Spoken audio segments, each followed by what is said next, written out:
आसंता 27 तारिख में मुख्यमंत्री लोकार्पण करेंगे समलेश्वरी प्रकल्पर मां समलेश्वरी उपरे अत्यंत आस्था और विश्वास रही मुख्यमंत्री नवीन पट्टनायक यह पीठर विकास और सौंदर्यकरण पर राज्य सरकार स्वतंत्र पदक्षेप नहीं पूर्वतन मंत्री भटली विधायक सुशांत सिंह समलेई योजनार रूपरेख मां उपर मुख्यमंत्री आस्था एवं निजर अनुभूति संपर्क में सुशांत सिंह सहित अधिक आलोचना करिसेंती कलिंग टीवी जोनल हेड विभूति साहू। जय मां समलेश्वरी साकार हेबाकु जाउची समलेई योजना राज्य सरकार माननीय मुख्यमंत्री नवीन पट्टनायक ये गोटे बृहत योजना आसंता 27 तारिख में माननीय मुख्यमंत्री नवीन पट्टनायक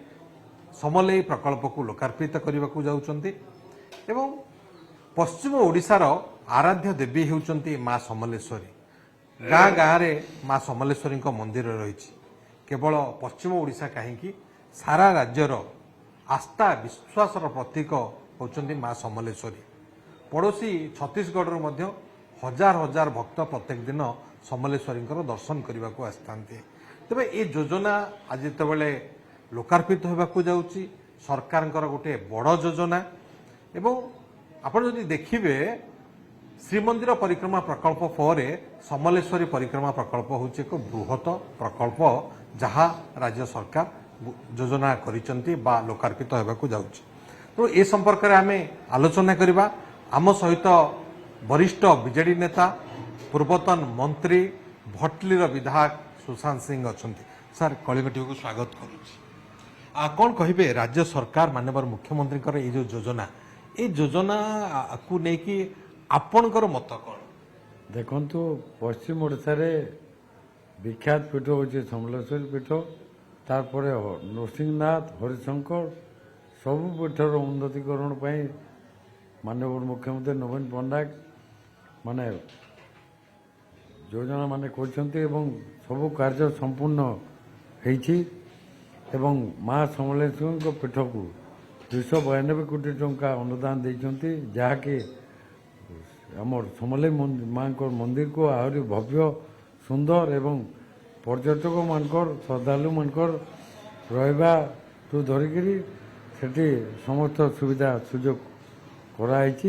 जोटा कि आगामी 27 तारिख ताकू लोकार्पित करेंगे माननीय मुख्यमंत्री आसिकी एवं सारा ओडिशा रे प्रसिद्ध पीठ जी भी अच्छी सबू माने पीठ को माननीय मुख्यमंत्री अनुदान देकरी आहरी भव्य एवं सुंदर करने को चेष्टा कर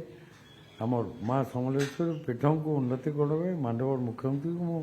पश्चिम ओडिशावासी तरफ अशेष अशेष धन्यवाद देते। आप देखिए समलेई प्रकल्प योजना रे ऐतिह्य कॉरिडोर संग को संस्कृतिर गुरुत्व दि जाइए ता सहित विस्थापित मानकर सुव्यवस्था थैथान महानदी आलती करेंगे ता सहित आध्यात्मिक अनुभव मिल ये समस्त दिग को देखिले आध्यात्मिक दिगटा को कौन क्षेत्र में आप सरकार कम करने को चाहिए जो जार की योजना आप देखिले जगन्नाथ परिक्रमा प्रकल्प आज्ञा देखु शिक्षा एवं आध्यात्मिक ये जुड़े जिनिस रहिले देश श्रृंखला सहित राज्य श्रृंखला सहित चलो आमर शिक्षा जितकी जरूरी आध्यात्मिकता सेतकी जरूरी आध्यात्मिक थिले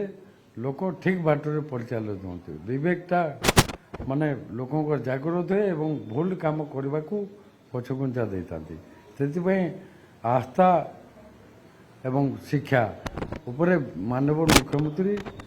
गुरुत्व देते। ये लोकल इकोनॉमिक इनिशिएटिव केमती सरकार नहीं माननीय मुख्यमंत्री योजना देखो तो आमर समले लोक पड़े आगु यात्री मैंने जाकर बहुत हैरान होते आज यात्री मानक रहीबाट धरिक समस्त सुविधा सुजोग माननीय मुख्यमंत्री से कर जार द्वारा लोक जाकि माने स्वच्छंद माँ को दर्शन लाभ करी पारे सब व्यवस्था से कराई। आपन शेष प्रश्न आपण पश्चिम ओडिशार नेता आपण दीर्घदिन लोकों सहित अच्छा माँ समलेश्वरी आपंकर प्रगाढ़ विश्वास रही आपंकर सेमती किसी अनुभूति आम दर्शक को बखाणीबे जोटा कि माँ माँ आप विश्वास रही ଦେଖନ୍ତୁ ମା ସମଲେଶ୍ୱରୀଙ୍କ ଆଶୀର୍ବାଦ ମୁଁ ସବୁବେଳେ ମା ସମଲେଶ୍ୱରୀଙ୍କୁ ସ୍ମରଣ କରେ ଏବଂ 2009 ଇଲେକ୍ସନରେ ବି ମା ସମଲେଇଙ୍କର ଆଶୀର୍ବାଦରେ ମାନେ ଏଠି ମୁଁ ବିଜୟ ଲାଭ କରିଥିଲି ଏବଂ ମାନେ ମା ସମଲେଇ ମୁଁ ଭାବେ ସବୁବେଳେ ମାନେ ଆମର ଉପରେ ଆଶୀର୍ବାଦ କରିଛନ୍ତି ବୋଲିକିରି ଏବଂ ଅନେକ ଘଟଣା ଅଛି ଯେଉଁଟା ମୁଁ ବର୍ତ୍ତମାନ କହିବାକୁ ଚାହୁଁନି କିନ୍ତୁ ମା ସମଲେଶ୍ୱରୀଙ୍କ ପ୍ରତ୍ୟକ୍ଷ ଆମର ଏଠି ଗୋଟେ ପୀଠ ଅଛି ଅର୍ଜୁନଦାରେ ମା ସମଲେଶ୍ୱରୀଙ୍କ ପୀଠ ପ୍ରତ୍ୟେକ ବର୍ଷ ସେଠି ମାନେ ବହୁତ ବଡ଼ ଧରଣର ଯାତ୍ରା ହୁଏ ଏବଂ ପ୍ରତ୍ୟେକ ବର୍ଷ ମୁଁ ଯାଇକରି ସେଠି ମାନେ ମାଙ୍କର ଦର୍ଶନ କରେ ଏବଂ ସେଠି ମାନେ ଅନୁଭୂତ ହୁଏ ମାର ଆଶୀର୍ବାଦ ଆମ ଉପରେ ସବୁବେଳେ ଅଛି ବୋଲି। माननीय मुख्यमंत्री जो आस्था जो विश्वास रही से पूर्व कहते 2009 मसीह निर्वाचन में जे माँ समलेश्वरी आशीर्वाद आप विजय लाभ कर विश्वास से राजनैतिक व्यक्ति हूँ कौन पदस्थ ऑफिसर हूँ